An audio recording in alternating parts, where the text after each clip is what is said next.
natural numbers, whole numbers, irrational numbers. Confused which is which? You're not alone. Hi, this is Harismita Rajkumar. Today in this video, I'll break down the types of numbers with simple examples so that you won't get confused anymore in your aptitude exam. Here, mainly we'll be focusing on numbers that are mainly asked in the aptitude exams. So we'll be focusing on the aptitude exam sites important topics. So not the general overview of the numbers. So you will be having numbers, but we'll be little more concentrating on the aptitude side. Yeah. So let's get started.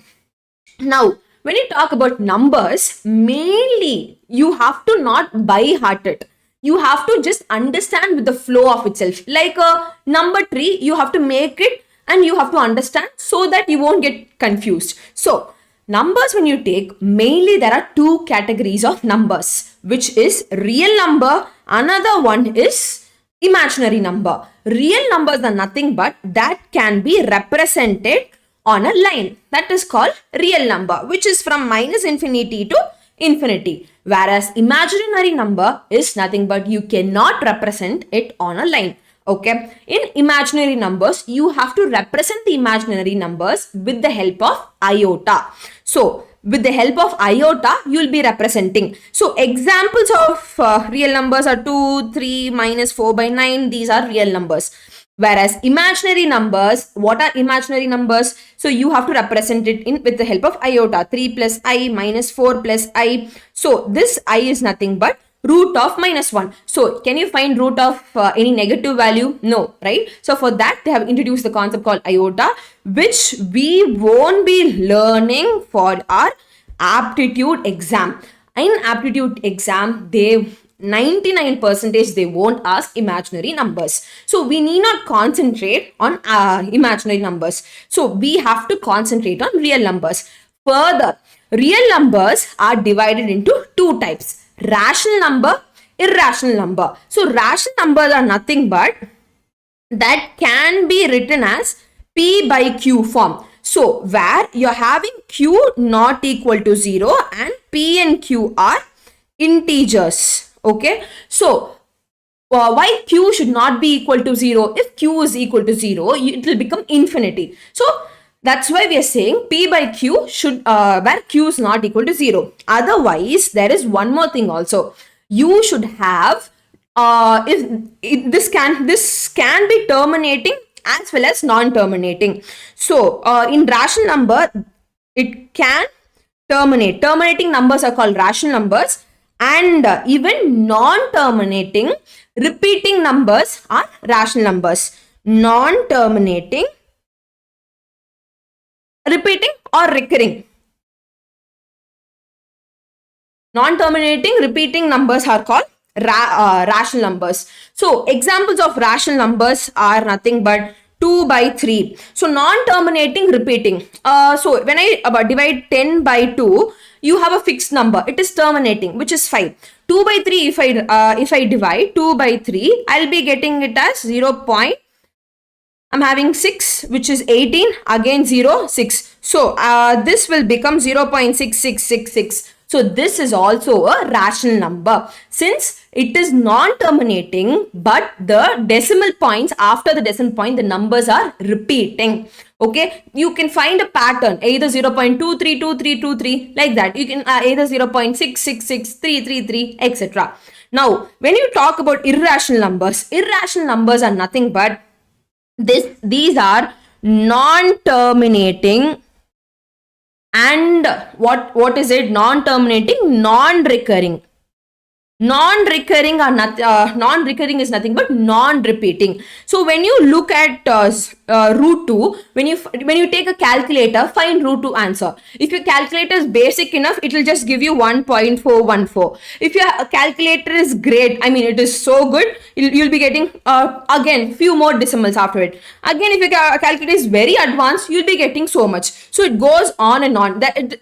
There's no full stop after the point. I mean, there's no ending point. It just randomly gives. So these numbers comes under irrational numbers. Now, Let's focus on rational numbers. Irrational numbers, you don't have any subdivisions further. Rational numbers, again, they're divided into two types, integers and fractions. So integers are nothing but -1, -2. The examples are 0, 3, 4. These are nothing but integers. And fractions. So what are fractions? Fractions are nothing but p by q form, where q is not equal to 0. So fractions examples are 2 by 3, 4 by 5, 6 by 9, anything, etc. You can also have like,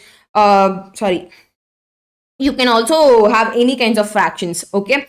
In integers, you will also have negative, 0 and positive parts, okay? So, and fractions further, there's no other subdivisions in fractions. So, you will be having mixed fraction, proper fraction, improper fraction.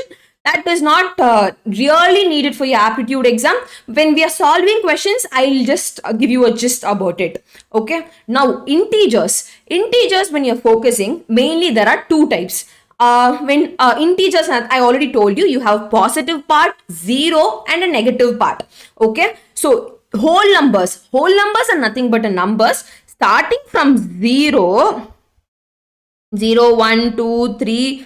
So these are your whole numbers. It can go up to infinity. So it can go up to infinity. Whole numbers are nothing but numbers which can go up to infinity, which contains 0 also. Negative numbers are nothing but remaining numbers, which is -1, -2, -3 up to minus infinity. So negative numbers are this thing. Again, under whole numbers, you have two things. One, I already told you, 0. What are these numbers? If you take 0, what are the remaining numbers? 1, 2, 3, 4, 5, 6 up to infinity. If a number starts from 1, if a number series starts from 1, those are called natural numbers. So numbers starting from 1, 2, 3, 4, 5. So up to infinity is called natural numbers. Now, mainly under natural numbers, there are many types of subdivisions.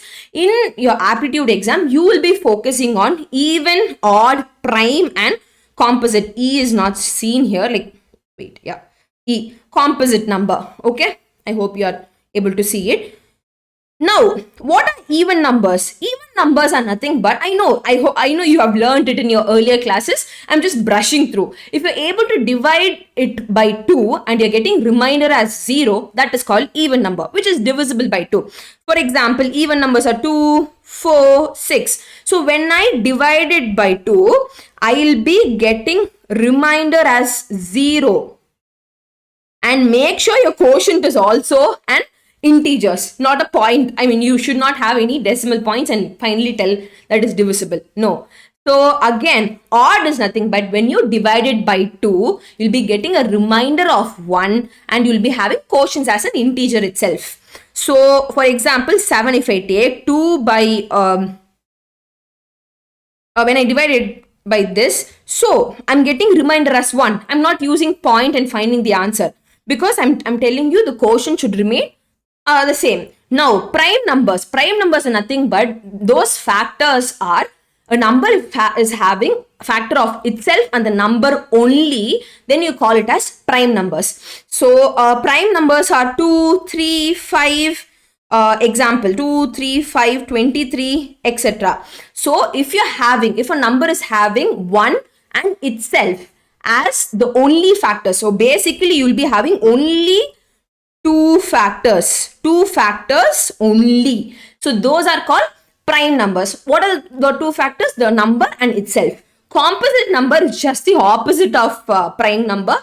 So it should have more than two factors. It should have more than the number and itself. Other than that, you should have more than that factors. So example, if I take 5, not 5, I can take 15, 24. These are examples of composite number.